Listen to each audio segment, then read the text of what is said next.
Except there's cracks. It's not great for a highway, but it's not. All right.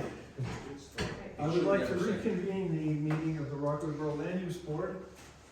And our second order of business tonight is application LUB 101 285 Franklin Avenue.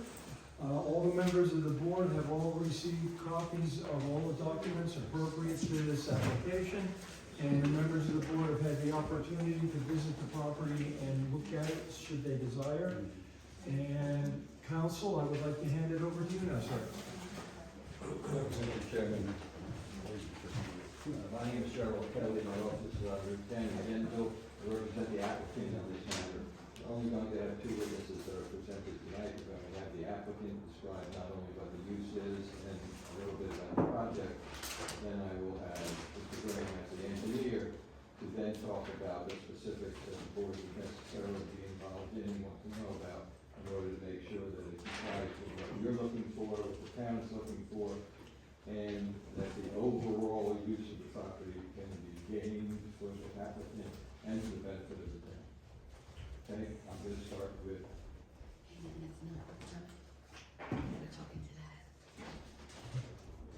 I'm going to start with, And you can please be seated if you're more comfortable. with Mr. Conville. Allow me to swear your witness in, Mr. Kelly, please raise your right hand, sir. You solemnly swear the evidence you're about to give before this board should be the entire truth? Yes, it is. And identify yourself for the record, please. David Conville, 285 Franklin, Rockaway. Proceed, Thank you. Mr. Chairman. Yes, please proceed. Mr. Conville, you own and occupy 285 Franklin Avenue, is that correct? Correct. You're coming before this board now with regard to request for two variances with regard to the use of the property. How long have you owned that property? Since 1997. And prior to that, was this a family-owned property? It was a homestead on my mother's side since 1911. Now, you reside there with your wife, is that correct? Correct. And in connection with your use of the property over the years, you've made certain renovations to the property, and all of those have now been clarified as permitted uses, is that correct? Correct.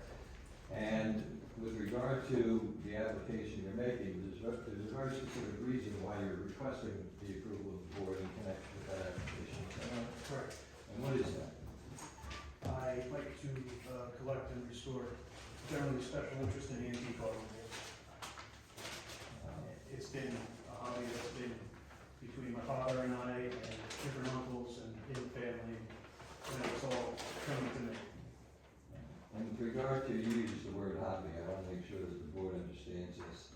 Are you engaged in the retail purchase and sale of these special interest vehicles?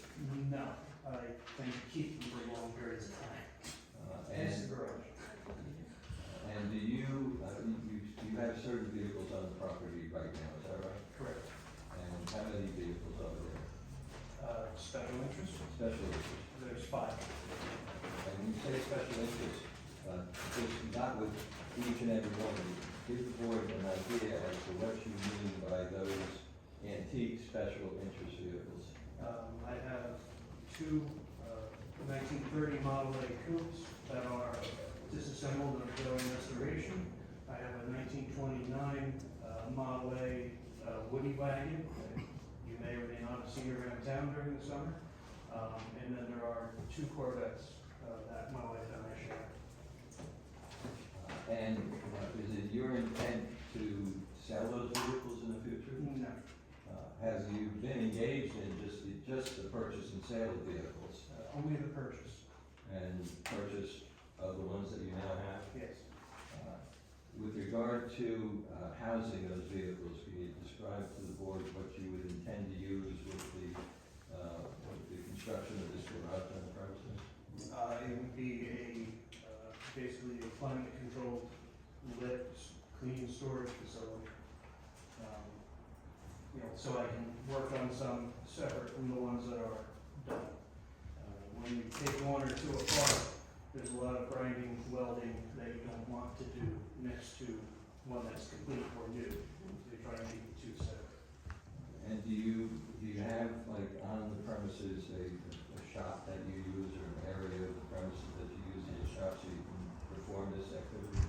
Area of the existing garage is dedicated to that. And the more finished cars have to come out as I'm working on the others. Put them back in. And with regard to the use of these vehicles and with the activities and the thing, do you also sponsor a car show in the town, the borough? I'm active with the historical committee, and I've run their Cars and Coffee event for 3 years now. And that event, when you say it's run by you, is that an event that only involves donations? It's a fundraiser for the historical committee. When you say for the historical committee, what is the use of the proceeds for the historical committee? Last year's proceeds went towards renovations that we were doing in the local museum. Now, for the future, can you clarify for the board, or make sure the board understands what your intent is with regard to the ownership and use of these vehicles that you're referring to? I intend to work on them and keep them for as long as I'm physically able to. That's all I have about the applicant before we proceed to the engineer. Thank you very much. Do our professionals have any questions for this witness? I have no questions for the owner. Thank you for that testimony. I have no questions. Thank you. Is there any board member that's had any questions about what they've just heard? Seeing none, I will open the meeting to the public. Is there any person in the public here that would like to ask questions about the testimony they just heard? This is a time for asking questions, not a time for giving testimony. I see no one from the public, so we'll close the meeting again from the public, and council, it's back to you. I call Mr. Graham to testify. You, sir, solemnly swear the evidence you're about to give before this board shall be the entire truth? I do. And if you would be so kind as to identify yourself for the record. Thomas Graham, Graham. I'm a licensed professional engineer. I'm a partner in the firm Dykstra Walker Design Group, 21 Bowling Green Parkway, Packard, New Jersey. I've testified in front of many boards of the state, Bergen, Morris, Warren, Hudson counties, and I have testified in front of this board on numerous occasions and been accepted as a qualified professional. Yes, and your licenses are It's all still up to date and current. correct. So we're more than happy to accept you back as an expert in your field. Thank you. So please, I'm going to mark this as Exhibit A1, and today is the 23rd. Thank you. And this is a site layout exhibit for the condo residence. It's dated 4/23/25. And what we did was we took our site plan, colorized it, and overlaid it on top of the aerial photograph of the area, just to give you an idea of where the property is and its immediate surroundings. So we're here tonight for block 40, lot 37.01, more commonly known as 285 Franklin Avenue. The property is 0.42 acres in size, generally trapezoidal in shape. It's about 170 feet wide at the road and 112 feet wide at the rear line and approximately 130 feet deep. It's located in the OB zone district. There is a single-family residential dwelling on the property, which is an allowed use in the OB zone district. There is a R3 zone, single-family homes and some multi-family homes to the east. The property immediately to the west is the highway commercial zone. Immediately behind the property, this is our property outlined in black. Immediately behind it is the parking area for the McDonald's. There is currently a Wendy's that is under construction at the corner of Route 46, which runs from right to left along the bottom of the page as you're looking at it. The Arby's is on the opposite corner. Rockaway Road, or Rockaway Avenue, is directly opposite our property.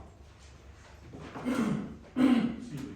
Again, the property is within the OB zone district. We do have a couple of existing non-conformities with respect to the zone requirements, specifically maximum, or it should be minimum lot depth. I'm sorry, it says maximum lot depth, 125 feet, and we're 130.5 feet deep. Minimum front yard setback 35 feet is required, and the existing dwelling is 17.9 feet to Franklin Avenue. And then lastly, the maximum improved lot coverage, 25% is allowed. We are currently at 41.2%. I know there has been a couple of questions for both your engineer and your planner regarding the legality of the improvements that are on the property and how the property got to this state. It's my understanding that all of the permits for all of the different activities have been submitted to the township, and everything was, we pulled permits, got the permits, constructed everything. This is the first time that we've been asked to come to the board, and as was stated, the property has been in possession of the family for almost over 100 years, and it's grown over time. So what we're proposing is to construct a 960 square foot garage attached to the existing garage in the rear of the dwelling. On the plan that's in front of you, the orange box is the new garage, the striped area is the existing dwelling and garage. And we're gonna also widen a section of the driveway to provide access to the garage.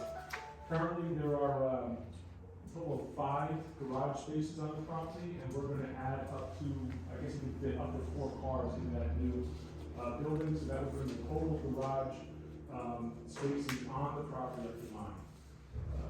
We did propose a dry well to accommodate the the increase in impervious coverage that we're seeking, which is pretty standard way to do it. We also it was pointed out today in my discussions with the planner that we have another variance other than what we had noted for, maybe it was a design waiver.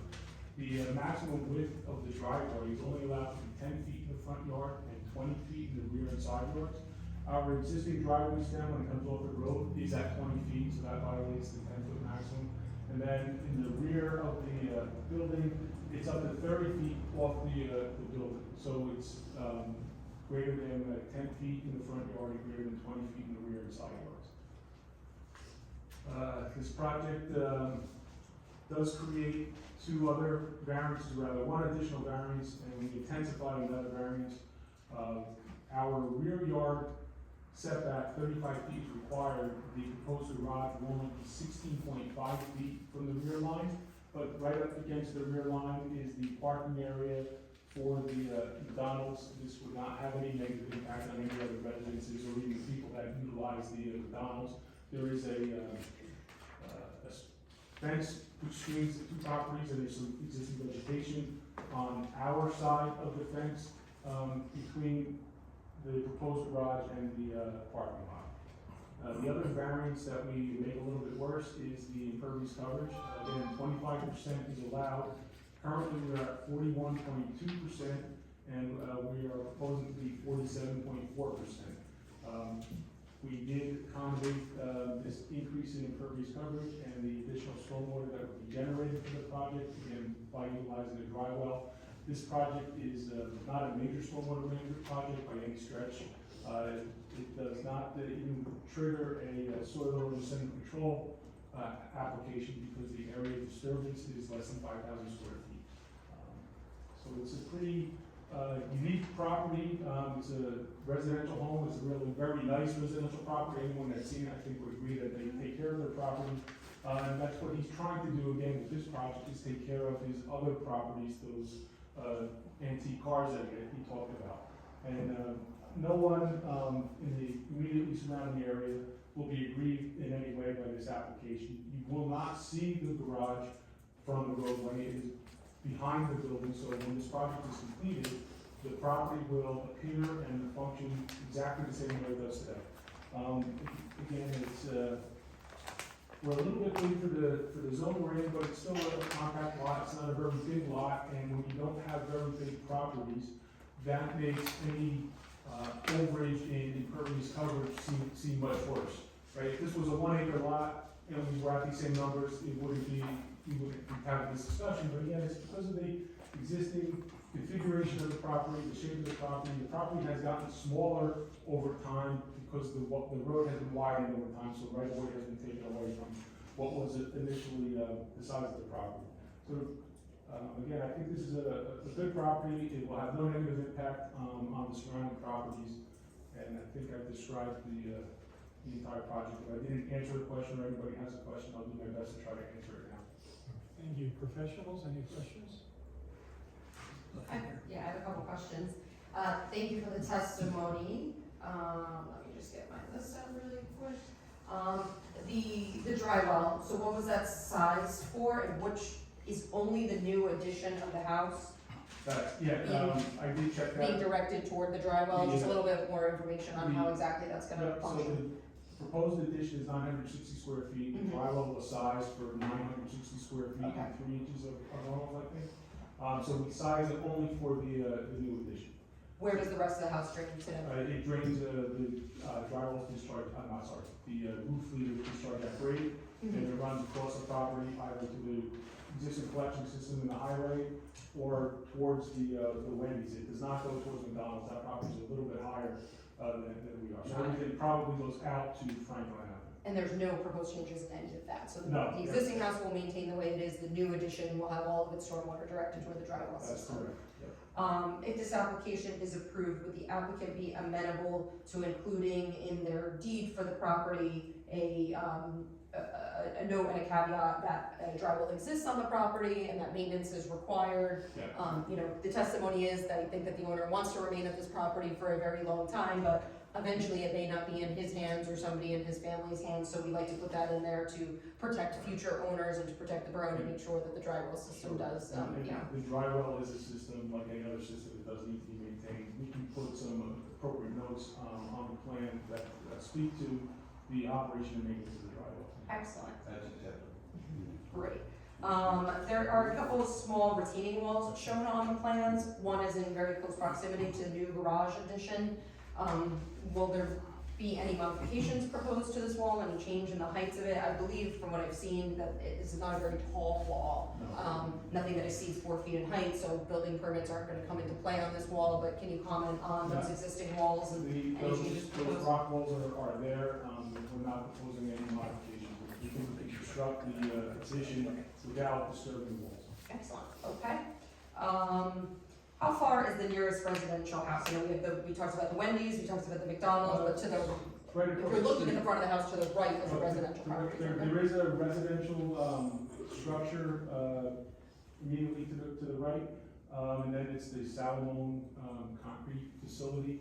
But when I drove by that structure earlier, it appeared that it may not be occupied at this time. It's vacant. It is vacant. Yeah, But that's the closest residential property to this, on our side of the road, there are residential properties directly across the street. Directly across the street, and your testimony was that those properties across the street would have no visibility for this addition. This structure, you can see it is behind the existing building. So there would only be visibility from this existing dwelling that's about a parcel and a half over that is currently vacant, but could in theory be redone at some point. But there's also some vegetation, wooded area between that structure and this property, so this view would be a bit obscure as well. Okay, great. My final question for the engineer, when we talk about the coverage, were there any alternatives looked at for other means of coverage, other types of materials, things like that, or were there other driveway configurations perhaps looked at that would reduce the impervious coverage but still meet the needs of the applicant, or is what you've proposed the best solution, and what else was I think what considered we essential? propose is the right solution. I don't think it's appropriate to make the driveway as it gets to the road any narrower.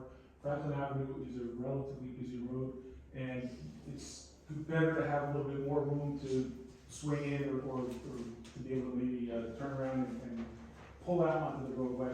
The existing driveway is a mix of pavement as it's closer to the road and gravel area further in the back. Our proposed driveway expansion is going to be a continuation of that gravel area. Okay. We did consider the gravel area as impervious coverage in our calculations, but there will be some benefit to having the gravel that any rainwater that falls on there will have an opportunity possibly to infiltrate into the ground or store in the void spaces until maybe it evaporates. So our analysis was probably a little conservative in the way we did it, and I think by extending the gravel area, that was a good, practical solution and minimizes some of the, stormwater maintenance associated with the project. I'm sorry, I said that was my last question. I do have one more. Are any trees proposed to be removed as part of this project? There are a couple of, small trees in the back, but any, the vegetation, we didn't show it on the plan, but they are planning to, install some additional arborvitae or something along that nature. There are some plantings on the McDonald's side of the fence, but they're very small. They want it to be their space, right, and be private, so if additional trees are taken down, additional trees will be, put in place to help screen the backyard from the very public parking lot. So just to note that any tree removal would have to comply with the borough's ordinance for tree removal on residential properties. If they're over 6 inches in diameter, they would be regulated and they could be subject to a requirement for replacement. Sure. So again, if the board does view this application favorably and moves to approve it tonight, that would be a condition of approval that the tree removal application be applied for, and that any required replacements, which arborvitae are a sufficient replacement tree, that would be obtained as well as part of, prior to getting any permits to start construction. Yep. So those are all my questions. Thank you very much. I'll keep it short and sweet. So you testified that the house won't be really visible. Would the expansion of the driveway be particularly visible from Franklin? I don't think so. As you're driving by, you're hard pressed to see the limits of the driveway once you get beyond the first 10 or 15 feet of the property. It's going to be close to the ground. It's not being built up. We're not constructing a wall to bring any attention to it. I think that'll be very innocuous.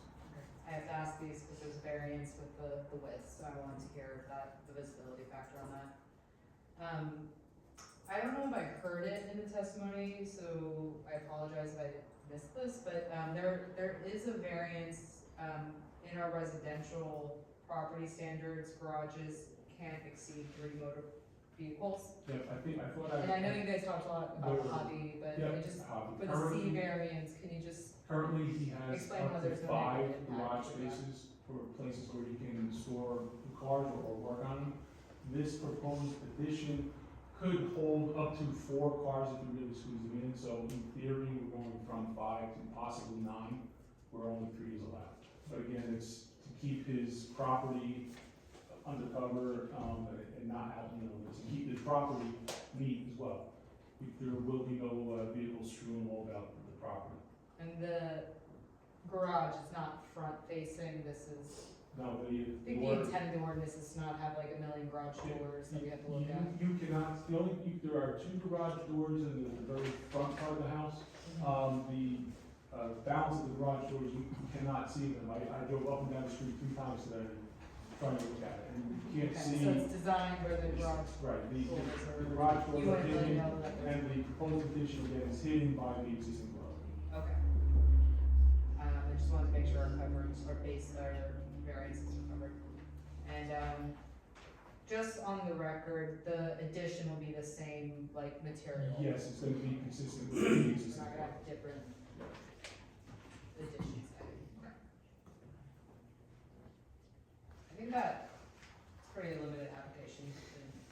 Any questions from board members? I have one question. How tall will this new garage be? I don't see it anywhere on the application. Will it be? Well, there's gonna be 1 story, so it'll probably be a maximum of 14 feet or 15 feet. Will be high enough to have a lift inside? Oh, so- like 16 feet high. So it'll be the height that cars can be double stacked in with a lift? I suppose I have not considered You- stacking of the cars. So no, you haven't heard anyone say there's gonna be installing, let's say, 4 lifts inside so that you can double deck a lot of cars? That'd be quite the garage. I've seen garages like that, yes. How do we wanna? I suppose anything is possible, but it's my understanding that right now we're only asking for up to 4 spaces. Okay. So in the event that a lift comes in, you'd have to come back.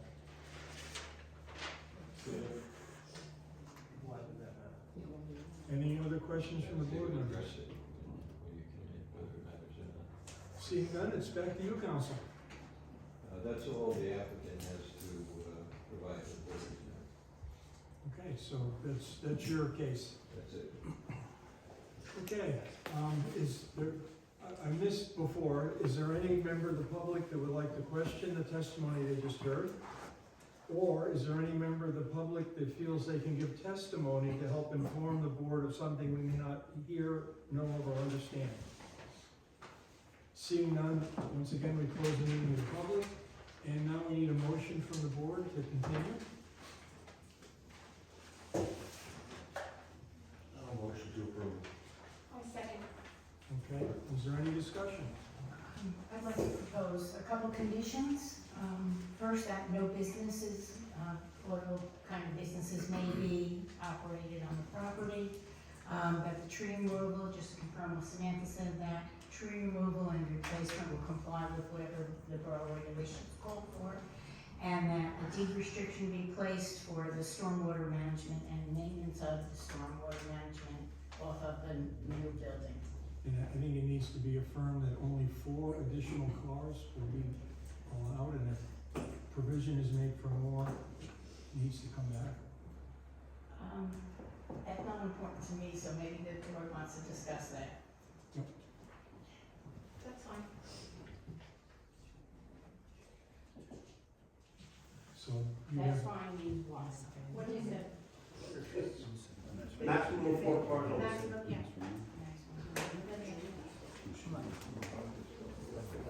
I made a motion, I second. okay. I'm sorry. What did Mark say? I'm sorry. Mark said He he did. accepts all of the Oh, okay, motions. okay. And you seconded, so you're also happy, you need, oh, you're happy with it all, okay, very good. Is there any discussion now around the motion that we have in front of us? Seeing none, may we please have a roll call vote? Joyce Farr, Yeah, oh, yeah. Ron Hammond, Yes. Joe Butler, Yes. Mark Howard, Yes. Jim Hurley, Yes. Barbara Pratt, Yes. Janet Leonard, Yes. Bob Schaefer, Yes. Kim Rhodes, Chairman Blair. Yes. So we have the approval, and as soon as council can put together a resolution at our next available meeting, we will be approving that hopefully.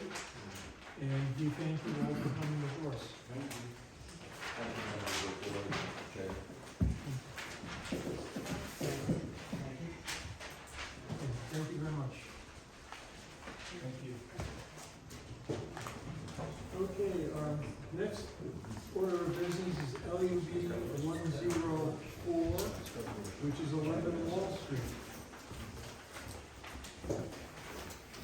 So once we get a shuffling of people, we can get started with that.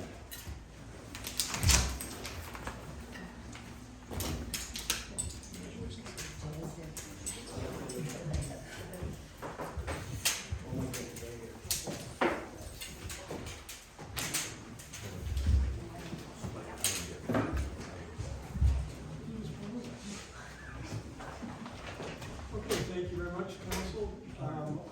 The members of the board have, sorry.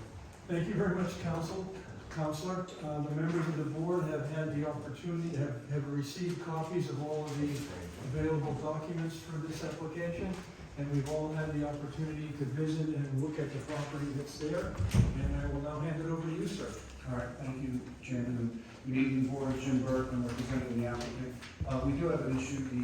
I was not aware of architect today. I found out I could not attend tonight. So I spoke to Colin earlier. To my left is the applicant. He's also the contractor.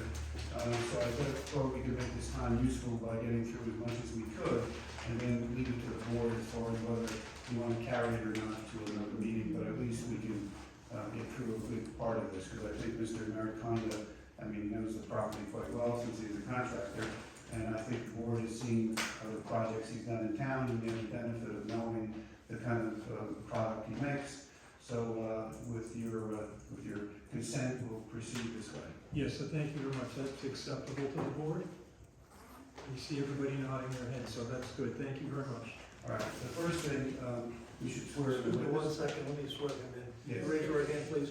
You solemnly swear the evidence you're about to give before this board should be the entire truth, That's it. And identify yourself for the record, please. Frank Mariconda, Mariconda. Thank you.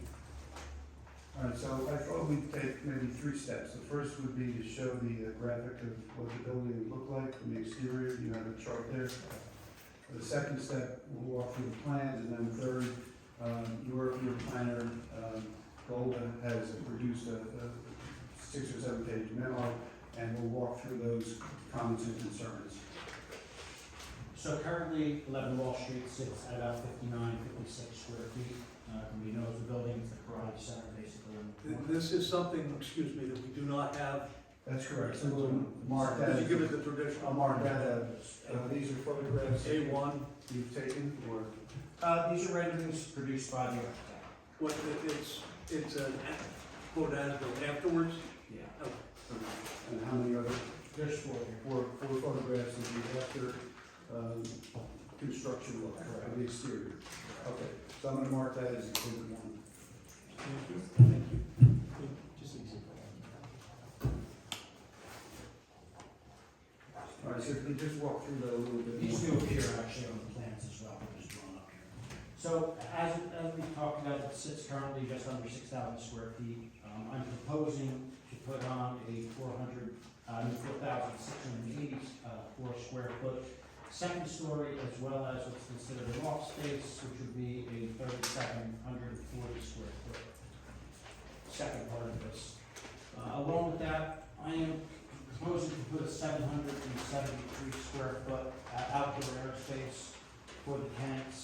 It would be 4 duplex style apartments, all 2-bedroom apiece. So it'll be 4 units, 2 bedrooms apiece. Outdoor airspace, 773 square feet. Things like lounges, it's going to be sitting up at the off the street level, approximately 12 to 15 feet off the street level, with barrier railing, but open air, grill, possibly some lounge chairs for our tenants. Facade, not depicted greatly here, but this is more of the style we're going for, which would basically be an AZEC composite at the bottom with black transient type windows with grills, SDL type grills, would be a simulated invited light, a little more old school traditional. Let's mark that side A2. Okay, 2. These photographs, These you don't have, these are something else. Similar again in this respect, where it's going to be a tumbled brick, old school style brick, some limestone accents at the corners, which would be considered the top. Here, which is a very traditional old town look with a modern flair to it. Downstairs, right now, currently, I have 2 tenants that plan on staying. They're excited about the revitalization. These are commercial tenants. These are 2 commercial Could tenants. you describe what each one does? Yeah, one's a karate studio. It's been here this is their 35th year in business. The other side was a small manufacturing company, basically just distributes at this point. It's a small dental operation. They make dental product, but they basically ship small parts. But they ship from there, there's not a lot of foot No, there's actually no loading or 18-wheelers coming in there. It's a mail type thing. They send it out via mail, UPS. Currently, they've been there for 30 plus years as well. Great payers, great people. They're planning on staying now that we're going to be renovating this. So the idea is to keep them happy and keep this thing moving. There is one point I wanted to point out to you. I do not want to disrupt their business, so the way the plan is designed, we should get into later. We did provide for them to remain in business as we were constructing. On the rooftop is going to be utilities with a 5-foot barrier railing, decorative, that you really can't see from the road. There's going to be provisions for taking deliveries and mail, which will be in the foyer of the unit itself. And that's basically it in a nutshell. I can talk about some other. Why don't we do this, walk through the plans now, because that was a lot of detail on the graphics, but let's walk through the plans. So plans, sheet A100 basically shows you at the top of the page the overlay of the apartments sitting over the current building. You see the gray shading represents the apartments, the white's representing the second floor patio, and then off lighter gray, which would be toward the tavern side, is really the corridor of how to get up into the apartments, as well as an elevator to be at the very end. That foyer, like I said, is wide, where we're actually going to put our mailboxes in there as well, where they can take deliveries. Property sits pretty much on the property line, other than the small loading area in the back. There's no elevator there now, but There's no elevator there. all right, so that's part of the renovation. Okay. Okay. We move to page 2, which would be A101. Basically shows you the existing downstairs right now, it's tenant 1 and tenant 2. Tenant 1 represents the karate studio, and tenant 2 is the other manufacturing. Info lab, occupied. We move on to, this is cut off partially, move on to A103. Is the proposed first area of the duplex apartments. Basically set up pretty much the same way. They're both 1.5 bathrooms, fire corridor for the front, fire corridor for the rear. 9-foot ceilings on that first floor, actually 10-foot ceilings on the first floor, 9 on the second. And why was that? Why was the second floor 9 feet versus 10? So once again, the construction was very important to us, again, not to interfere with the business. I've been for business for 30-something years, so we're doing what's called an up and over construction. Essentially, we're building with steel above the existing. In doing so, we did not want to exceed the height restriction, so unfortunately, the second floor, although it calls to be 10, we're asking for relief to make it 9, and that's strictly to make sure my tenants do not have any type of interference and we can still operate the business store and construction. And I'll mention too, if the building height was much higher, it would create a D variance, which, based on the fact that this isn't a redevelopment plan, the board would not be able to make a decision about that. We would have to have the plan changed. So I just point that out. So you can see toward the rear, there's an elevator there, and again, that's because we are not providing any type of handicap residential on the first floor, so that is there to service handicap tenants as well. You go to, move on to A104, we're showing the second level of that, which consists of 2 bedrooms in each apartment. They have one washer and dryer, full baths.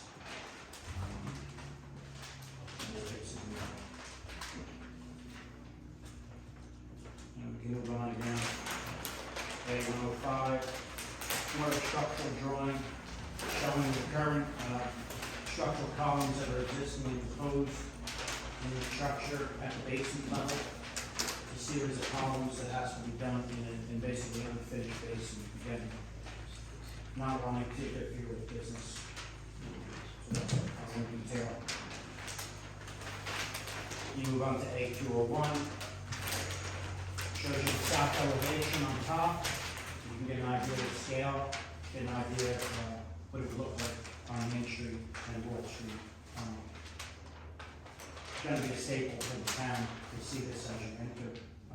And again, signage, decorative elements, classic hometown with a modern twist a little bit is what we're going for. Okay, I think it fits in very well with the way it's looking to go.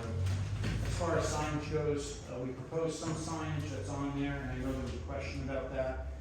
It's not going to exceed 40 square feet per tenant, although right now it's showing additional tenancy on the south side, which isn't currently going to be there. It's more so going to be over the doorways entering the areas, but I don't propose any signage on the left side from now until maybe down the road, if I do decide to sub that out in another area, if possible, then we would create a convenient and think about signage. The signage will comply. It's going to comply. The signage will comply. What's that? The signage will be on the Wall Street side? Well, currently that's where you enter those 2 businesses, so Okay, so it won't be on the main no, side? not the Main Street side.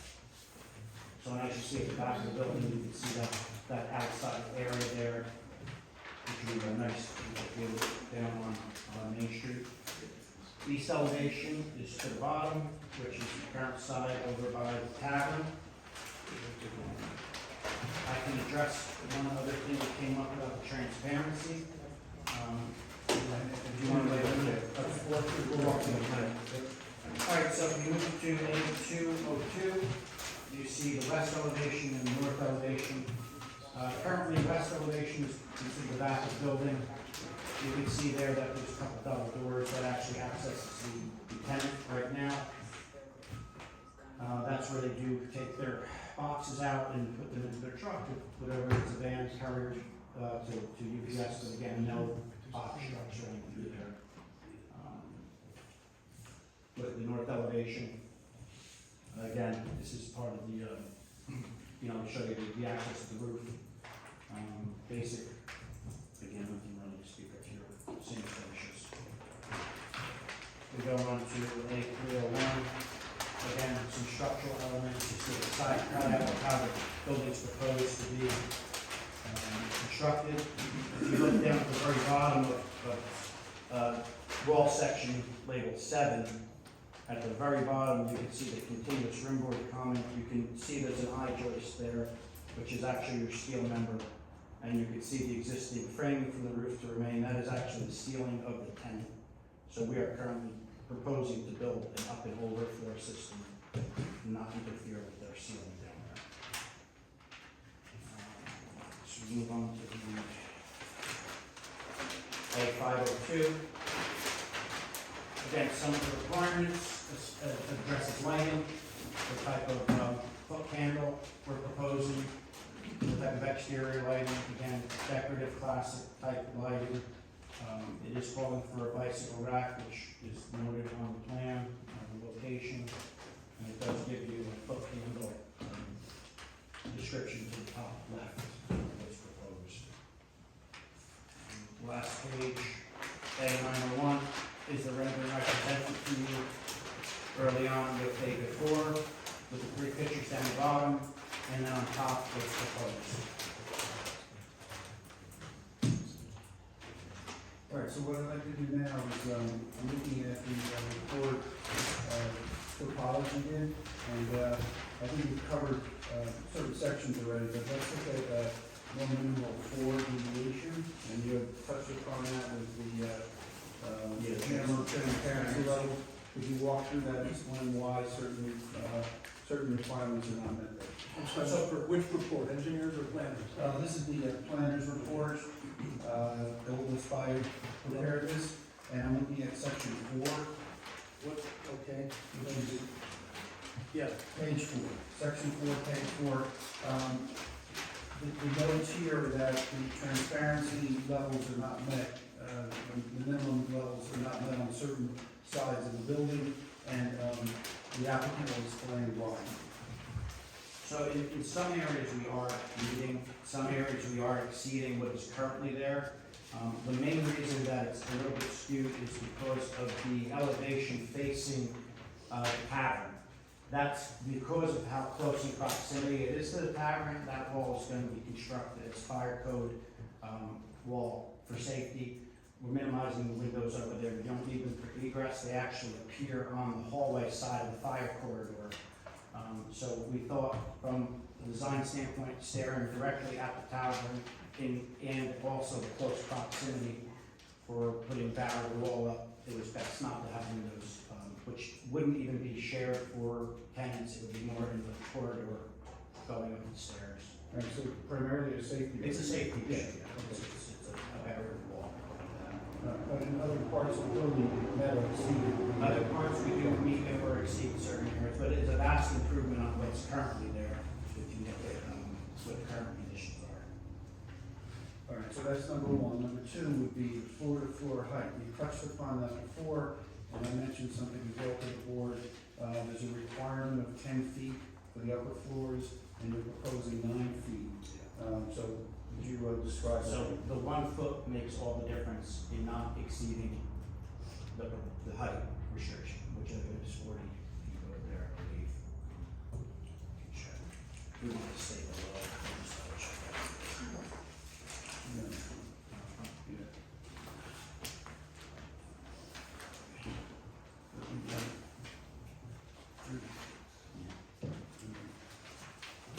Ordinance is 3-story 40, we have a 3-story 36.5.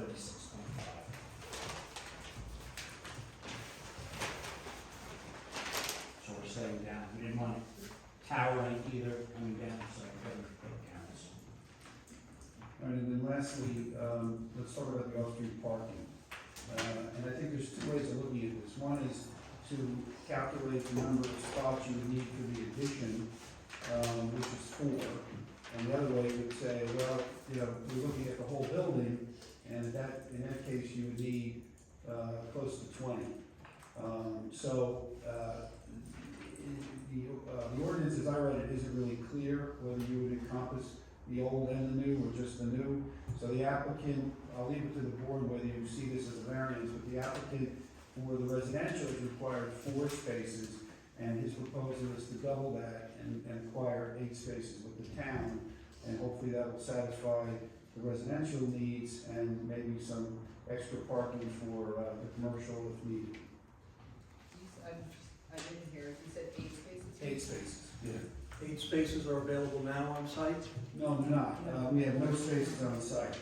So this would be through the township, the public parking facility for the town.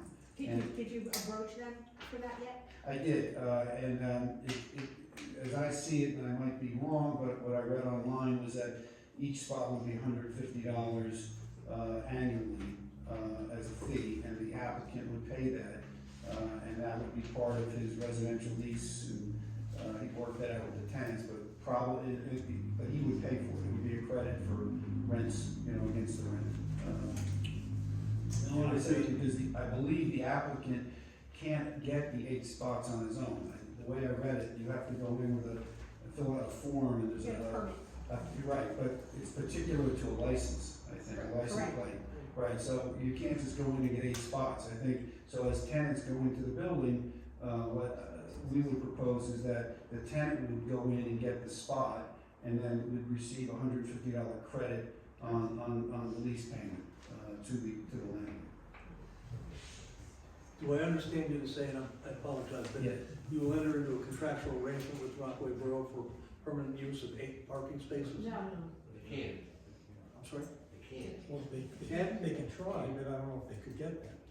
So the individual tenants that move in are then going to go to Rockaway Borough, pay the $150, get assigned a spot, give the town, the police department their license plate number, and then you're saying as the owner, developer, you know, maintenance company, you would then credit $150 toward their rent, or whatever arrangement you Correct, ultimately have that would with be them. in a lease. Got it. So the lease, any lease written for a residential tenant would say that the tenant is responsible for going to the town to obtain the license for the year. Permit. I'm sorry, thank you, the permit. And the tenant would receive a $150 credit once proof was shown that the tenant did this. Well, so it would be $300 credit, correct? Because it's gonna be 2 per unit, 2 per unit. 2 per unit, so Right. 300. Right. So, Just and wanna clarify. which parking area would you need to do these? The one adjacent from the tavern, which is essentially, Do you, Got it. has anybody done any parking studies to see if there are 8 available spots there?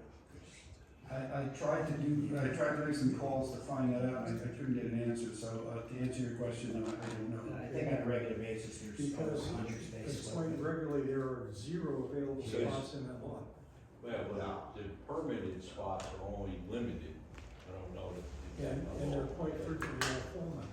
Right, and that services all the other apartments and buildings on Wall Street. Not saying there isn't here, but I don't know off the top of my head. So that may be a stumbling block for you. Is there an alternative parking location that the borough has parking in that's also in close proximity? I mean, I know you're looking at the Friendship Field lot because it's probably the closest and you don't have to cross a road, but I believe, if I'm not mistaken, that there's parking, in 2 other areas nearby. Is that correct?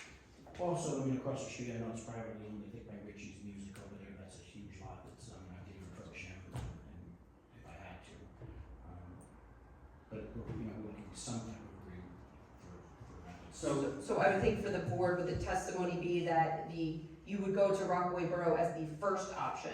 If that did not work, you would have to go to these other options, which might be a private lot. And in the event that you could not secure any parking, there is an understanding that you could not then construct. So you would need some sort of at least memorandum of understanding or an agreement before, permits. I have been in front of the board regarding signing an easement between my Mhm. property at 21 Maple and 42. Yep. And I have 13 spaces over there, which are accounted for 3 right now, maybe 5 accounted. So I would actually technically have the space. I'm sorry, Mr. Marcano, you control other spaces? I own 21 Maple, which has a 13-car parking lot right now connected to it.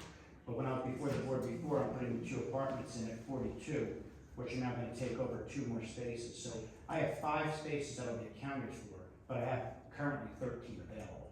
So they're my spaces, I own them. So I can designate those for parking if I chose to. Would we not need to know what commitments are made on the existing 21 Maple Avenue spaces?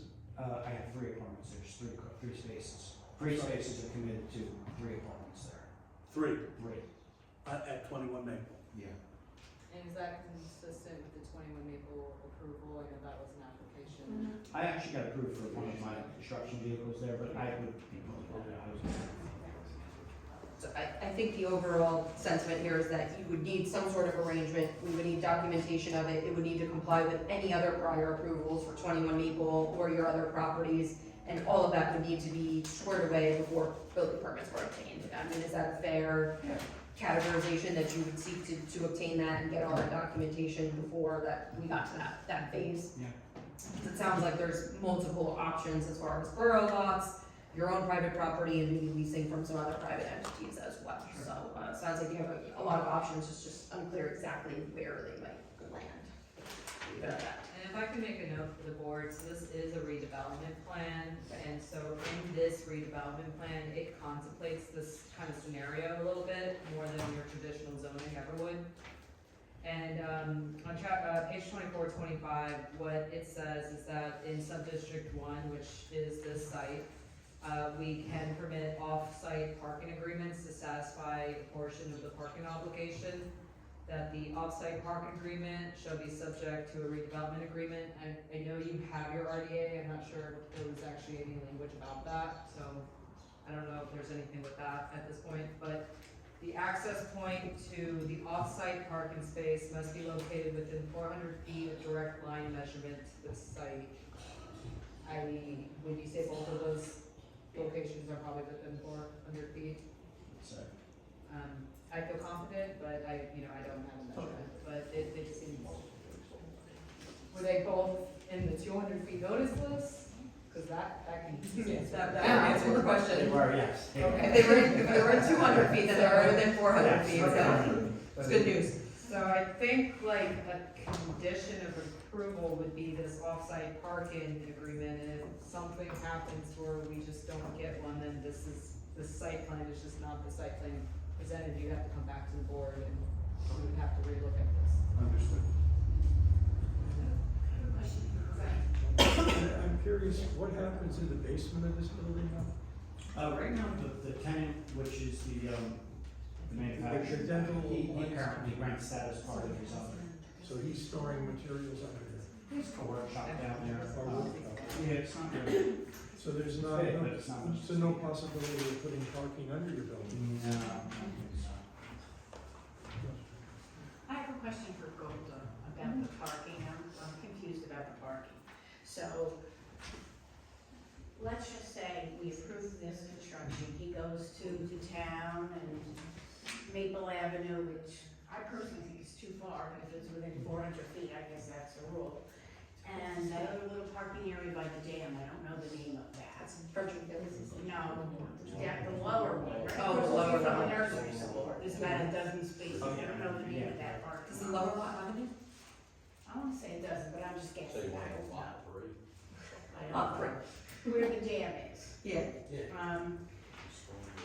Is there a chance, like, I don't know, with the town, let's say we approve it, he builds them, and the town says, no, we're not gonna let these people use the parking spaces, then what happens? That's why my suggestion was that this be, all this documentation and confirmation be done before he gets his building permit issued. So he doesn't start construction until that it's done. My fear is that the towns, they're fine, they'll sell the pace, the permits, but there won't be spaces available. I believe that the parking, the way the permits are done, like you say, you get the space, or you get a permit, but it's not You don't get an specific, it's it's not specific to one spot. Right, you You can park in don't the get entire. spot number 5. No, and You get walking, a spot. And it could be in another lot if it had to be. yeah, and walking through the parking lot on a regular basis, those spots are full, Mhm. for the most part. Then I have a follow-up concern. If they'll issue the parking, you're allowed to park at French Field or whatever the other parking lot is called. If we decide to approve this, could we put something in the agreement that the lease will also contain something that says tenant may not park on Main Street or Wall Street? Because those businesses will really be hurting if tenants are parked in those very few spaces. We're that kind of fail. talking about a resolution. Okay, no, and I'm just, Yeah, that I could be understand, possible. I understand. Okay, all right. Yeah, parking in Rockaway Borough Center is an issue. Right. I don't know how you can regulate that, because if they have company and those people want to park there, you're not gonna stop them. And what I will say is that can't be the alternative, like the offsite agreement has to be, in order to use that in the redevelopment plan, you would need a legitimate agreement, that might just happen. But if they can't substitute, their parking ratio, they have to meet. You know, Ken, some of the problem with that field, with that parking lot is, that it is French and field parking lot. So when we're playing soccer or When there's soccer meets, they're parking on the grass, the lot is totally full. I understand this. Saturday night, Saturday afternoon, Friday afternoon, that parking lot is almost, there may be 2 spots left because of the tavern. Well, yeah, that's, if the people have, that doesn't mean every permanent spot is taken. Every That just permit, That just means the taverns, people. you should walk, when you walk through that lot, Yeah. there's not, you may find 1 permitted spot open. Because those permitted spaces are also for all the tenants that are on Wall Street. Wall Street, They've purchased their permits already. right? So that's in the mix as And- well. And there's a number of other vehicles that have permits that park there. And probably some unpermitted people are parking there. Because there's frequently cars in those spots. I'll tell you what, I bet you that lower parking spot, I don't know if it has permanent spots in it, but Any- that lower parking spot. Anyhow, we know parking in the center of Borough is a difficult situation. And that's why the board is very sensitive to parking there. I do think, Mr. Chairman, the board should probably give the applicant some sort of sense of what we would need to be satisfied that parking could be addressed. Okay, while you're doing that, can you turn to A9013?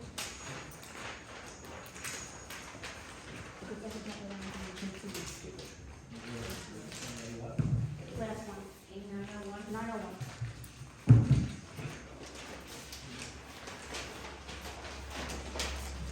Here's the tenant sign, and this is the corner that's going down Main Street. Driveway or going entrance. Okay, where's the entrance? Where's the entrance to this building? Can you explain what it is? I'm sorry, I couldn't figure out where the entrance was, because if you look at 901, you see the tenant sign on the left, signage in the middle? That little door right there is one of the entrances, where's another one? And then to the left of those tenant signs is another one. Are those the only 2 entrances? So when you're coming around the corner here, when you're coming, this corner, this is Walls, no, this is Main Street. This is going to be what? What is that? This is the back of the building. And that's like loading That's just and stuff. So this top here is going to be coming down here, correct? No, this, you have to get to this room. Understood, Only but the- where it is and where this is alongside the automotive dealer. That's it, that's that. Okay, and you're, okay, and that's the driveway to the automotive. Okay, thank you. No, that's really good. I'm trying to figure out what the door. I need to- So, Ms. Fairmouth was requesting a description The of how the doors. entrances Where are actually the line entrances up. to the building? Where the entrances for the businesses are and where the entrances are for the tenants. Correct, and then around the corner, going down Main Street, where the rooftop thing is, the gazebo is. The I tenants can enter from the back side of the building? No, or they from can the front? only enter the rooftop from inside the building. Yes. You can't get to it from outside. I just was wondering the placement because of the car repair shop right there in the driveway, that you couldn't get in or out of the building over there. Right, So that was I was just being, like I said. because that's quite a busy little. Yes, little- it is why I was wondering why that was there. Thank you. I'm sorry. This, right here Yeah. is, What is that? And it's not available parking? it's a road, it's, I guess Oh, it's, asphalt driveway. I guess it's theoretically possible if your property, you could block it They off. can park there now, Ken. My tenants park there, they tandem back there. I could probably, my architect said I could get 3 if I wanted to back there. I just thought because snow removal and everything, futuristic. I mean, I'd rather go for the variance to get the spaces out. It would be a very inconvenient, it would be convenient for your tenants. Yes, Inconvenient. imagine a plow going down that road, plow All the going. people that go through there, you have box trucks that come in, make deliveries and deliveries, you have the UPS guy that's parked there. Is that part of your property? That Yeah, driveway? yes, yeah. Yes, that little section behind the building. Okay. The plans represent that existing asphalt driveway is the loading zone. So if that were to become parking, as you described, it's a little bit operationally challenging, but then you would still need a variance then for a loading zone. So essentially it functions as a loading area. Yeah, that's really all the way for parking. Right, correct. Our board attorney reminded me actually that we actually passed an ordinance in the borough, a payment in lieu of parking ordinance, that maybe we need to look at this a little closer, and I can do that with you, Mr. Burke. So is that the payment where you don't get a spot? You just So you need 4, you're proposing, 8's great, Yeah. but to not have the variance, I think it's 4. But I think there's, some questions as to, the security of these spots, and if there's a variance or not. It's, I defer to our board attorney, but like, we're kind of in this, is there a variance question? Right, I mean, it is, Without the fence. to grant, the board has the authority to grant relief, of course, from the parking. And maybe a combination of payment in lieu of parking, maybe a informal site plan for review by the engineer and planner to show where parking would be designated at 21 Maple Avenue, so they could take a look at that, and the board gets some satisfaction that, okay, there would be 3 here, and the applicants want another, and we're good, maybe. I can't speak for the board. I don't think we're not gonna resolve it tonight, but I think if it is a condition, then we would have to meet the condition to the satisfaction of the board. And it seems like there's 3 options. One is the lot immediately by us. The second one is one that's private, and then the third is also spaces that the applicant owns, which is a 21 Maple. Is that a fair assessment? I think the best bet is to go to the town first and ask them Yes. how many spots are available for and then tell our professionals so that we can go from there. Because if the town tells you that you can buy, That would be the first shot. permit, Yeah.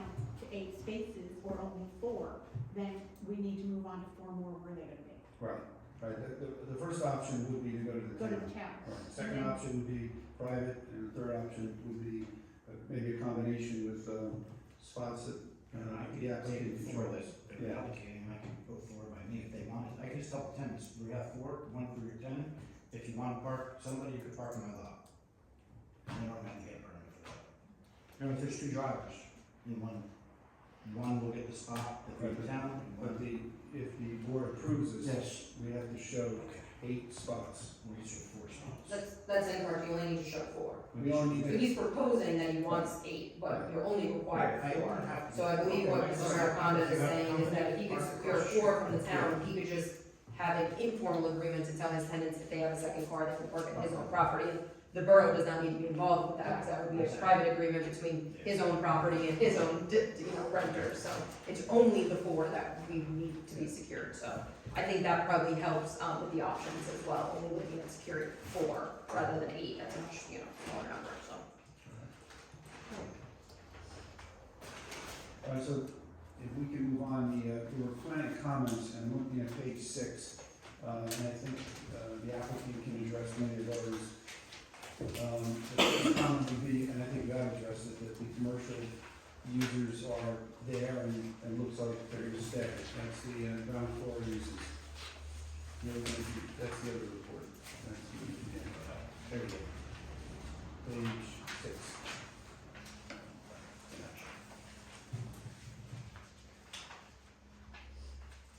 So you So yeah, the ground floor, we confirmed it's, commercial uses, and plan on staying. Just the ground floor and the basement. Ground floor in the basement, yes. I think number 2, we've had a thorough discussion of that, and we'll have to figure that one out, but we did, I think, walk through the options.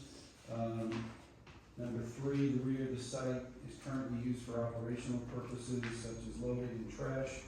Informal pedestrian through access appears to occur across the adjacent property, which is referred to as Tavern on the Rocks. The applicant should discuss whether formalizing this access via an easement or agreement is appropriate. Do you think that's necessary, or is just leave it as is? You suggest. Somebody from tavern is drunk and they fall on my property, and they're cutting through. Is there a fence opportunity, or, it's been a while since I've been there, I'm trying to remember the, topography. There is. Well, I think one of my concerns is that your dumpster enclosures in that area, right? I think as part of this application, I think both Golda and I pointed out in our reports that I think that dumpster enclosure needs to be beefed up a little bit, formalized with an enclosure, And it might a lid and all be of that, so I think that your plan probably needs to be amended to show that accurately, and that might cut into some of that access, so that might answer the question for you, Right. because I think that the presence of that dumpster might cut off any access Okay. that, Yeah. currently exists. And Somebody might be able to walk, but not drive. Yeah. I noticed, and forgive me, I don't think I said this in my report, but I noticed it this morning looking at the plans. Is that dumpster on the property line between the two? It's, I think where it says accessing refuse containers, it looks like it clips my property line. Is there an ability to, I see there's an AC unit, I know that that's more Yeah. fixated to the ground, but is there any way to get these kind of within the property? Absolutely, onto the property. I have to do an enclosure anyway around that, so I'm proposing to put a new one in altogether. I'll smooth it out. So the testimony is that a new dumpster enclosure would be included on the plans, and that would be fully on your property, and again, that might cut off the access that we're talking about. I have to do that. All right, so that also gets into item 4, which is Yep. site circulation and loading operations, and describing where the mailbox placement would be, and trash pickup and so forth. So what would you say? Where are the mailboxes? Mailboxes for the tenants are going to be actually all tenants. The 2 are in the front right now for the 2 tenants, but when you walk in off the street, it's the size of the foyer before you go up the stairs for the tenant space. And I'm gonna put 3 sets of mailboxes in the hole there, as you can see in the apartment building. You've seen, you said that loading would be in the back, right, for the commercial units, right? And the trash collection, how would that be done? Is that municipal or is it private? It would be private, I have those there. Okay. Item 5, we look at the overhead utility lines. The suggestion was made to, for aesthetic purposes, to run underground conduits, and we would do that. I'm in agreement with that. All right, so that you would, the applicant would run any additional underground conduits, as I said, underground, and not continue to put those wires connecting to the building, right? Correct. Okay. Where are the utility meters, are they're gonna be located? They'll be in the rear as well. Alright, So the utility meters are not gonna be located in the building, they're gonna be on the exterior of the building? The gas will be on. Will they be screened? I think the requirement is that if they're not internal, that they're screened in some fashion, so, I think one of the comments of my, report was, you know, that the site is, as everybody knows, the site is largely fully developed. It's pretty much all impervious coverage of some kind, you know, so any opportunity to include some green space, would be nice. So, I mean, if it's possible to have where the meters are along the building, a row of shrubs or something like that, I think, you know, even a small amount would add a nice touch to try and get some green space onto this otherwise, asphalt property. Alright, item 7, there's a minimum requirement of 10 feet of sidewalk width, but that's not something you can meet, correct? No, it's pre-existing conditions. Alright, so if you're breaking up sidewalk to run underground concrete, you would just replace those sections of the sidewalk that would disturb. With pavers, they were, yeah, with pavers. Okay, with pavers. Yeah, not underneath. The Would rest of they the site. be, I don't know if this is official or Rockaway downtown just magically got red brick roads, but, is there a preference of the design of this pavers and, you know, you have that kind of going along already on Wall Street? It should be the same, it should be matchup. It looks to me to be like what is this, a herringbone Yeah. red blend pattern in the existing sidewalk. So that would be maintained in a color and style that matches what's out there. Correct. There's 2 areas of your property that don't have pavers in front of it. It happens to be at both at the crosswalk locations. Do you intend to replace those concrete areas with pavers? It is permissible to use pavers at those locations. You could, I you don't know, think they can. if you can still meet the same grades, you can use pavers. No, I know, but the county came, we had pavers there that were nicely done in most of the corners, and the county came and ripped them out and put those concrete things in there. Probably for cost. They did all the ones along Main Street. It would involve, any work on the sidewalk, the curb, or within the road there would require a county road opening permit, so they would need to submit that to the county for review and approval. I have seen it in downtown Denville, they don't take exception to using pavers there, the county just normally does not want to pay for that, so. No, no, we had all the corners in Rockaway, where all the paving stones were, we had the pavers done. And when the county came, Understood. and we paved, and put everything where it was bad, they ripped out all the pavers that they were put in, and they put in cement pavers. Well, that's like she's saying, Yes, that's what the county opted to do. Yeah, but they couldn't just let the pavers already had, They would have. the intended curbing for the handicap there. County works in weird ways, I would just think that if you're doing any work there, Mr. Maricondo, you do intend to make an application to the county for first planning board approval, because it's on a county road, so you are required to get county planning board approval, and then because you're touching the sidewalk, the curbs, and potentially the road, you would be making a road opening permit, is that correct? Yeah. So, would you request to replace those areas with pavers, or do you wish to maintain them as concrete? I mean, if the board likes pavers, I mean, it's only a small amount of pavers. So, yeah, it's a discussion item. He could ask the county to replace them with pavers, and they might allow him to do it because it's at his cost, not theirs. If they say, no, we want it concrete, then I think that would be a different story, but if the board feels that it should all be pavers, he can at least make that request to the county. That way we'd get some uniformity across that whole corner. No, they let us keep the sidewalk, we just did the corners. No, understood, okay. No.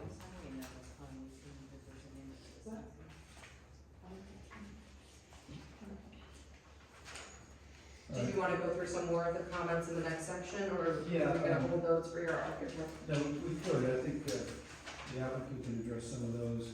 I think we did cover this, and just for the record, the county application was submitted, they cashed the check, so it's pending, so. It's a good first step. Yeah, right. If we get into the architectural comments, some of these I guess Frank cannot address, but some I think he can. For example, there's item 4, one residential unit appears to have private door access. That's not correct. That's not correct, that's a common area, hallway with a rear exit. It's off of that area.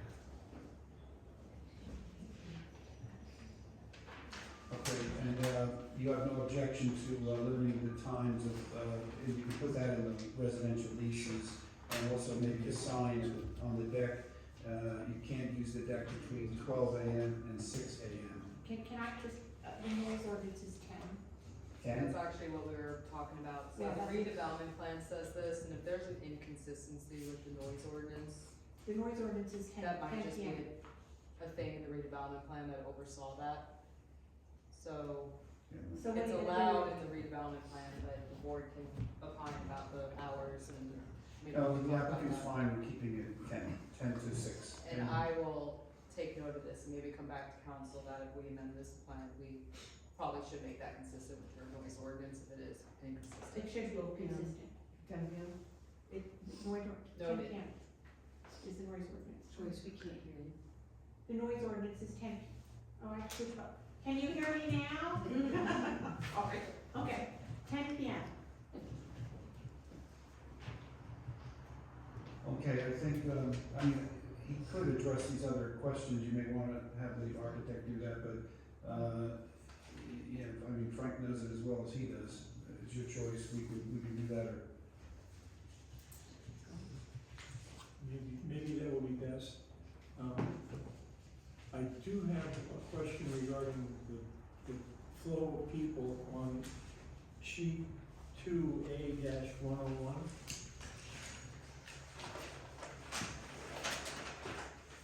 On the left-hand side, which would be the back where the little driveway is that goes between the auto shop and the property. A101.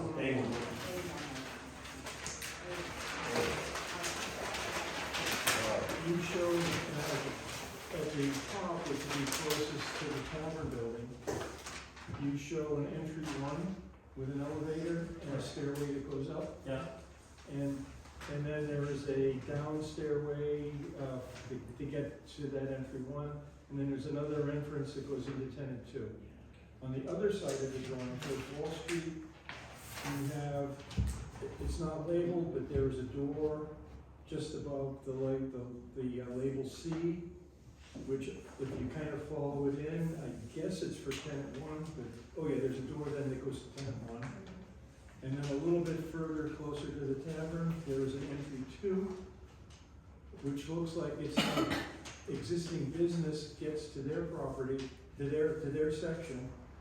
But it also goes to stairway two, which goes up. So tenants are expected to come in on both ends of the building to go up the stairs. They need to go through the business's entry. Yeah, no, they're intended to come to the front, not to the business. That entry foyer is a common foyer. So there's a common foyer for the business and the tenants. Because right now, that's kind of like there's a desk there where the business operates, right, behind the door. There's an open door depicted right in front of the door. You can see it's swung open. That's the entrance. So there's a common entry, and the mailboxes and all that kind of stuff will be in the side. Entry two, entry one or entry two? Entry two. Entry two. Okay, so tenants will be coming in either from the Wall Street side or the driveway side, we call it, using entry one or entry two. Yeah. Either go up the stairs, or they can, if they enter from the non-Wall Street side of the building, they can then go up on the elevator. Very good. Is the elevator big enough and the stairwell to move in furniture? Oh, yeah. It's actually wider than it should be, because of the nature of the building, the way it's shaped. But the elevator is ADA compliant. Okay. It's a full-size elevator. Good, and I have one quick, comment about the rooftop, area, for the roof. You know, the roof is, I don't think you should allow a barbecue, period. Because you have 4 different people, there could be 2 or more people in each apartment, and you're gonna go out, and it's a Saturday night, and I want a barbecue. I think you're gonna bypass the problem if you don't have cooking out there. Lots of apartment buildings do not allow it. I don't think it's a good idea. We actually have on my other units, we have a barbecue, they sign up on the website to say we're cooking on a Wednesday night. Really? It's ours that day, or we have a little patio up there, I'm having my sister-in-law over, can we use the patio? They're really, it's not like you're dealing with 30 different tenants, we're dealing with 4 people, they're actually all of them very friendly, the 3 I have, so I'm only going to have 1 more from there, but it seems to work. I mean, I could consider it, it's just, Well, from experience, we have a little bit of a system going, but, If It's this a nice is gonna work, idea. that's cool. because there is not any outdoor air space, so they could have a little barbecue or something. People like to do it in the summer, so it might be I don't wanna let them provide it, I'd rather provide it for them. Is it charcoal or gas? Maybe yes. I don't know if that's even within Propane? the fire code. Propane's not allowed on. Might have to have electric, might have to have electric road. Okay. Maybe electric. I think that's something, probably a fire code. Not in a multi-family dwelling, Not in the, not within 20 feet of the building. Because I lived in a condo and we had little tiny grills. Yeah. And just get rid of it. So, 2 other points, and then I think we can conclude it unless the board has questions. We talked about, the applicant and I talked about the installation of a street tree, but it doesn't appear there's any space for that. So the proposal would be to allow the town to just designate another spot somewhere, and the applicant will pay for the installation of the tree. I know that's done in certain other towns. I don't know if it's done in this town, but it seems like a fair alternative if you really can't plant a tree. It's nothing, there's no space to do that. I'm sorry, so this is the requirement of the redevelopment plan that You have trees in the the street lights, that's street lights and street trees are required, so. Yeah. So the testimony is you don't have the width for it, is that correct? So what is the testimony on the existing width that's to be maintained? And if you don't know that, maybe that's, Yeah. I know we're gonna come back next time, so, maybe that's something that we can look at, so we can get that on record of why you can't meet that requirement. You know, the existing sidewalk is 6 feet wide, you need 4 feet for the trees and lights, and, you know, that's only really 2 feet, that's not feasible. Yeah. So I think a little bit more information to confirm and clarify that would be very helpful. That's fair enough. And then the other point though would be, there is a residential developer fee, so if the board approves this matter, the applicant would have to agree to pay that fee, which is the equalized assessed value of the improvements, and would you agree to do that? Yes. Okay, all right. So I have no other questions of the applicant, but I'll open it to the board again. I just have one quick question. This is going up 2 stories, so it's gonna go up in front of windows and stuff from the other building back there. What's the space between? There's a definite buffer between, we were very conscious of that with the tavern. So, I mean, I could scale this, I'd have to scale it, but I can see exactly what it is. So, I can get that answer for you, I don't know exactly. It just has to be roughly, I'm just wondering what the business point is. Your building and my windows in that building. So 1 inch scale, I mean, you're probably looking at 1 inch per 10. Maybe at the nearest point, you may be at 5 in that one corner there. There, you got a little room. Yeah. Okay, thank you. That's at the nearest point, 1 inch point there. I know, Joyce, you were saying 10 PM noise. Noise ordinance. Okay, what'd you say? Redevelopment is 12. No, so, the redevelopment plan has language in it about a sign must be posted, noise, 12 PM to, what does it say? 12 PM to 6 AM. If that's inconsistent with, a higher level or ordinance, I'm already. I'm just saying, yeah. because Tavern on the Rocks has that outside bar, outside eat or drinking area, Mhm. and that's there till 2 AM. They are not subject to this application tonight. So, I've already inquired with the borough clerk in email about 10 minutes ago to send me any noise ordinance, so I can just compare the two. Cause that might be a Scrivener thing we might deal with in a redevelopment plan, but it sounds like they testified that they don't mind cutting it at 10 anyways. So all their tenants can go over to the Tavern on Green, go outside and party till 2. Are you gonna sprinkler this, all 40 units and downstairs? No, I'm not. I have a question for you, Golda. How come none of the units have to be affordable? So they are proposing 4 units and the ordinance states that 5 or more. Fine, okay, thank you. I thought I missed it, but, okay. So I do have a couple questions or items for clarification that maybe we'll come back with a little bit more information on next time. So we talked about the sidewalks, kind of confirming what those existing widths are and how that can or can't work with the requirements for trees and lighting. We talked about the existing setback to the building, 5 or 6 feet, perhaps if we can get a confirmation of that. I didn't hear any testimony on it, and you might, I don't know if you wanna comment on it, Mr. Maricano, or you wanna wait for the architect, but the lighting proposed, should be exterior lighting fixtures, but there are requirements to meet certain, foot candle requirements. So we would need a little bit of information on that, also if security lighting is proposed and where. The elevator, which is an ADA accessible elevator, I have questions on how would you get to the elevator? Is there an ADA accessible route to the elevator? From the rear. From the rear, but isn't there a set of stairs back there? Or are you proposing to put a ramp of some sort? It is, I'm 90% sure it's supposed to put a ramp. Put a ramp, Small, okay. yeah, it's So let's almost- look it's at almost that and let's it's get, almost that grade back there. okay, let's take a look at that and Yeah. confirm and make sure that we have that access, because I don't wanna represent that we're conforming to. But time out. The elevator does not go to the second level. It only goes to the first level. There's no elevator to the bedroom area. So in my mind, it's not ADA compliant in any way. Is that, That is on the second It floor. can't go any higher because there's no corridor across the second level. you are correct. So I'm looking at that, there's the So shaft, just none the of shaft is requirements on. are ADA. So none of them are ADA No. compliant. So if that is the case, I mean, you have to meet the uniform construction code, so, that is something that I would ask the architect to review and confirm. If it's a requirement, it might just be for the commercial spaces. You know, this is only 4 units, it's a small building, and it's a renovation and addition of an existing building, so, that's something that certainly needs to be looked into.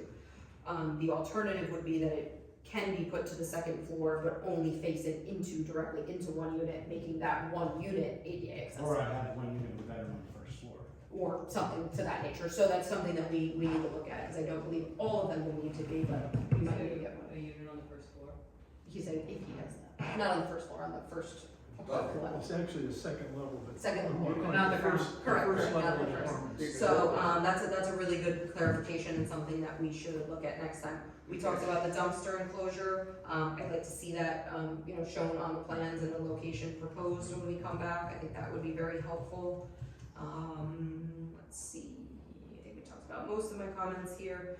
So there's, you testified extensively that you do not want to disturb the existing commercial uses and things like that, so are there no modifications at all proposed to There's that some, first there's some level? structural that I discussed with the tenants. Okay. There's some structural members that are gonna be coming down, Mm-hmm, which only will comprise of a 3x3 area, but Okay. on the weekends I would be doing the work. okay, Well, no, so it's square minimal, It's minimal, is yeah. what your testimony is. Has an analysis already been conducted on the footing and foundation system of this building to confirm that it could? Dynamic earth, 300 feet, soil Excellent, I compaction. mean, that all will go to your, you know, your construction permit, so I'll leave that to Tim in his office to go through, but just wanna confirm that the due diligence has been done. We did not have any discussion tonight, about, your water allocation, because this is an increase in size of the property, you will need additional water allocation to be purchased for the property. Rockaway Borough does that on a first come, first served basis, and you will need to be paid in full by the time you go for your building permits. This is only 4 2-bedroom units, I don't anticipate much of an issue as far as the borough having the allocation to give to you, but you do need to go through that process. We also need to confirm that your utility lines, both for water and sewer, are sized appropriately, and if they need to be increased, that would involve, I'm assuming both services come in off of either the county road or Wall Street, so, which is also county road, so either way, that would have to be in your road opening permit. And last comment, this you may have already looked into this, there is a masonry wall that exists along the common lot line with lot 30, which is that, I think it's a shop of some sort. It's not the best looking wall I've seen, has that been reviewed, has any improvements need to be undertaken at that wall, along that area? 'Cause it would be nice if that was all done at the same Yeah, I mean, I time. read those comments, I have no problem repairing that wall or rebuilding it, but if you want noted in the plans as a rebuild, rip and replace, I can put that. Who owns it? Who owns the wall? The body shop or you? The wall is on the survey, the wall is on Mr. Maritono's property. It looks like he would probably need an access agreement from the neighboring lot to do so. But, you know, minimal in nature, but the masonry wall is shown on fully on your property, so it's your wall. So I think those are all of the, you know, kind of comments and open questions that I'd like to hear a little bit about next time, get some clarification on. And, you know, as you know, I think we discussed earlier, county planning board approval, soil conservation, RVRSA approval, all these outside agency approvals will need to be obtained if this application is viewed favorably. So any attempts now to, you know, coordinate with them or get, you know, at least a degree of confidence that they will approve this is always, you know, nice. If there's any memos or anything issued that you could share with the board, we would always like to see those ahead of time, you know, knowing that at least other agencies are on board with the project. Those are all my questions and thoughts. Mr. Schaefer, did you have a question? Yeah. Can you talk to us about the construction process, about the sequence of construction, duration, staging, material staging, you know, maintaining traffic? You know, I mean, this is gonna be challenging. Yeah. Obviously, anybody who knows Rockaway Borough knows, Yeah. it really in And the part of the town here. So how are you gonna maintain traffic? Are you planning on, you know, blocking off the sidewalk? Are you, where, you know, there's a lot of brick here. I'm going through something similar at 42 Main right now. So there's been times when we've had to cone off, erect scaffolding, take scaffolding down. When I get into the point where I'm going to be siding with brick veneer, I will probably have some police cooperation with closing off that for a certain area, a certain amount of time. There may be a time when I have to get air conditioning units on the roof and I may have to use the back lot, but I'll have to, you know, coordinate with the town as close. I've worked in very close proximities a lot of times. It's just a matter of just organizing and staging. I do have that back driveway there. Again, coordination with the tenants, dropping material that will not impact the sidewalk. I do. You know, for deliveries, where the offloading. If I come in on the tavern side, there's a drive-through right through that goes right back out to Main Street. So once you cross over that, and I know, owns the tavern, so we're kind of friendly that way. I can drive right through there, drop it, and head right back out into Main Street again. But most stuff we probably deliver to the back. It might make sense for a project like this and with a construction sequence in question here, like a pre-con meeting. I think they happen, but I don't know if they get written as conditions of approval. I think that might have been written into my report. I would definitely recommend on this project that a pre-construction meeting be scheduled, you know, assuming that there's approval in the future, if that happens, before building permits are even issued. That way we can all get on the same page, because there would certainly need to be some coordination with the police department.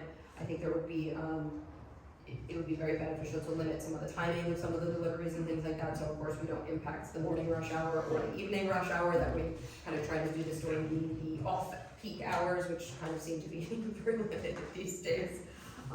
But I certainly would agree with that. Yeah, this will be a very difficult site to stage your materials. Yeah. And, I mean, you're gonna have big steel beams coming in and all that stuff, and where do you keep them? For in place? Well, actually, there was consideration when we were planning this. This is going to be erected in not very long members. There's some structural members running down the middle, which are essentially smaller than the full span, and we're doing it in a series, almost like a ladder being built with steel. So I don't see much steel being over 16 feet, which Over is 16 feet.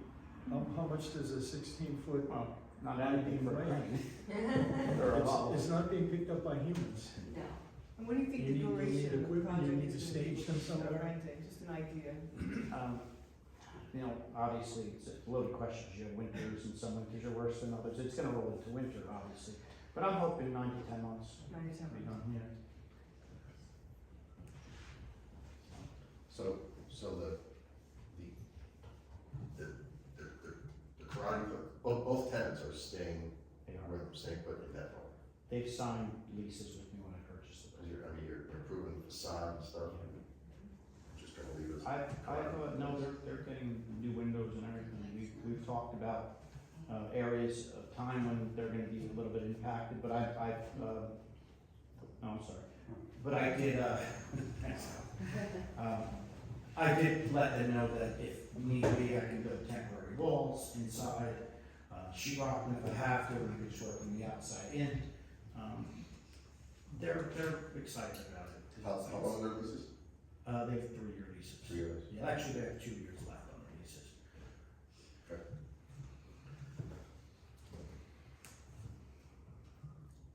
Any, go, I know it doesn't seem that important, but your address, 11 Wall Street, how does that get there? Because the hotel next door, Tavern on the Rocks, is 9, and then it goes 13.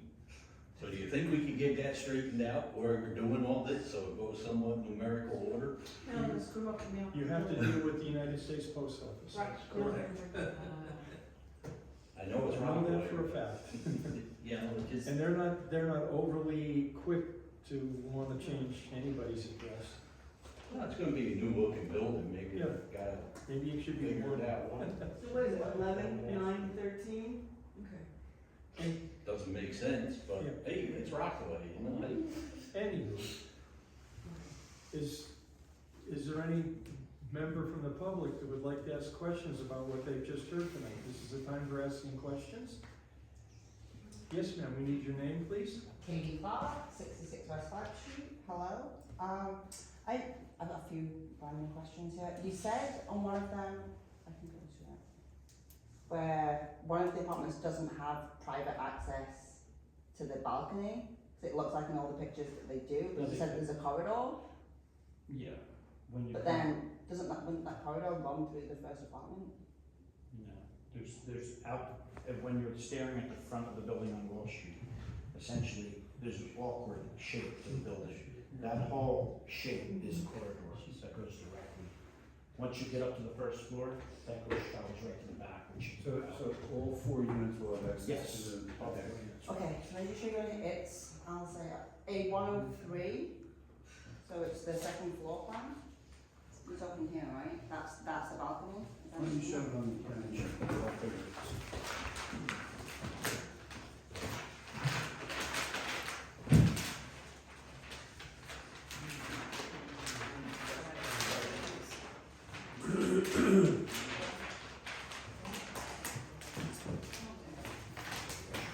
Yeah, so what's this here? So here, oh, this is not supposed to be. That's not supposed to be there? That's supposed to be there. Okay, Yeah, I get that, I would change. yeah, just in your renderings too, because it looks like there's a door Yeah. there as well. That has to change.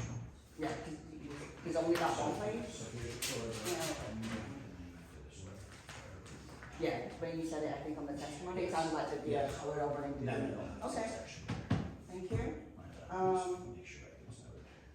And then I know that you talked about how close it is to Tavern and Mhm. how the wall's gonna sort of go up. Right. Tavern's 2 stories, Tavern's Two? probably closer to 3. 3-ish. They're taller. How much taller than the Tavern is it gonna be, do you know? I don't know, I think it's not that, right? Okay. We're actually ahead of the residential home restriction, which is 36 feet, so the tower, I believe, is taller. I'm just trying to get a sense compared to the other buildings now, because if you're putting 2 on top. Can you talk louder?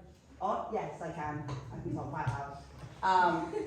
So, because that corner is just gonna go from 1 floor, and it's gonna be quite 2 extra floors. I'm just trying to get a sense, because I think the other buildings around there are 3 stories as well. Like, how tall is the, Well, the apartments that you're building up Tavern's for? sitting up on the hill a little bit, so Uh-huh. by nature it's taller to begin with, but I won't exceed the height of the tavern. Tavern has that very steep picture of a cool up there, so. Okay.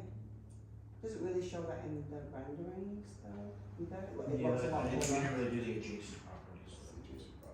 I know, but it's sort of, it's right next to it, and it looks like it's a lot taller. Oh, yeah, I think it's just the first. And then, also, so none of these are affordable units, and based on the floor plans, they look quite nice. Can I go to the microphone, might be easier, otherwise I'm just shouting. Thank you. They look like quite nice apartments. So, the tavern, they rent out stuff, next door, and I was back there today, talking to some of the residents, and they say that they rent sort of rooms. So how are you going to address that in terms of, are you going to, not that you have to address that, it's just something to consider? It's a concern. Yeah. It's a concern. I mean, you're trying, I don't know what you're looking to rent these for, but you're selling, renting 2-bedroom apartments with a nice balcony, the only place in town that's going to have outdoor balcony space, but then we all know the traffic there. I'm just trying to get, because where you're going to be building, they sit right there. There's like a picnic table. Somebody's got to start to change, so I'm trying to. No. I don't know. I know it's. I know you are trying to, but I'm asking what's going to happen to those people that are there right Well, now. I can't, I'm not going to do anything. I mean, it's going to remain as a rooming house for the time being, and maybe someday it'll change, and I'm not saying there's not a need for it, but I think there's some more policing of how the place operates a little bit. Because we're rat issue, to be quite Okay. honest with you. There's other issues over there we've already tried to address coming in. Okay. So yeah, I mean, I would rent my own place either if there were rats, and so we need to take one step at a time to getting it cleaned up. Do you have any issues on your property because of that? Because it's right there. Mine's under, I have a guy that comes in and spends Friday and everything else. I haven't had any issues whatsoever. I have traps, I have everything, and I also called the Board of Health a number of times already. Can everyone hear the applicant? Yeah. Yes? Okay. Yeah, so I've, no, we're addressing it, it's a concern. I have, 3 other apartments around the corner, getting very, very good rents. I already have these other 2 apartments I'm building now, we're getting very good rents. I'm setting the bar, I really am. I've been setting the bar for sizes and money, because of what they're looking like when they're done, and if I build it, they will come. It's gonna look nice, Mm. but, we're gonna have to deal with it, little by little. Maybe I'll buy the tavern. Don't get me started. Thank you. Yeah, 'cause I think there's been lots of complaints. The residents were saying, or the tenants in there were saying that they've called the Board of Health multiple times. Okay, and then there was something about trees, a tree being replanted. Now, again, you're doing a really nice, fancy job. I'm quite excited. There's something that's like that. Would it be possible, or maybe something you could entertain, you know how like in the city, they have like the big ferns hanging out, like with the lights that you have? Maybe you could, if that doesn't intrude on the sidewalk too much, and the board is amenable. The one thought was to maybe have a living wall down the side, because there's a lot of wall shown on that one heading down Main Street. There could be an opportunity to put a living wall there.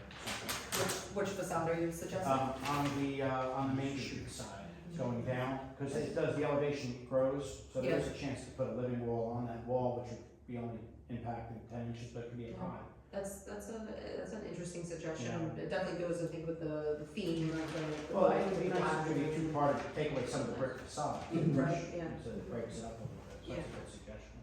Thank you. Well, you know what? So many people drive past that intersection every day, complain about it every day. You're gonna have to make it pretty. Like, that's it. I think that's it. Thank you. Thank you. Thank you, Bob. Thank you very much. Is there anyone else here from the public that would like to question?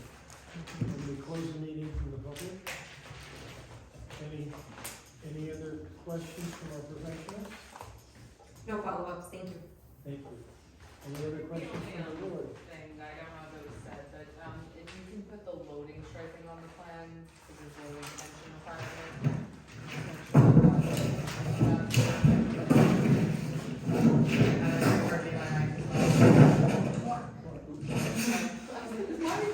Did you hear me when my mic was on? If the loading striping can be, I forgot that was in the list of laundry list, but, I wasn't sure if I heard that. The loading striping can be noted on the plans as well. And it sounds like you're gonna do some due diligence with the board. Maybe we have like we're here to offer any technical meetings in the meantime. If there's something with ordinance to look at, just payment in lieu option, all that. Well, since we're coming back, I'm saying prior to. no, I'm saying, but we also now have an opportunity to clear that issue up and see if we can address it more concretely with another 30 days to do so. On the loading side, when I look at the plans, I kind of see that there's two separate loading areas. There's a apartment loading area and then there's a business loading area. That's how it kind of appears. And I think the redevelop, I wanna look at the redevelopment plan.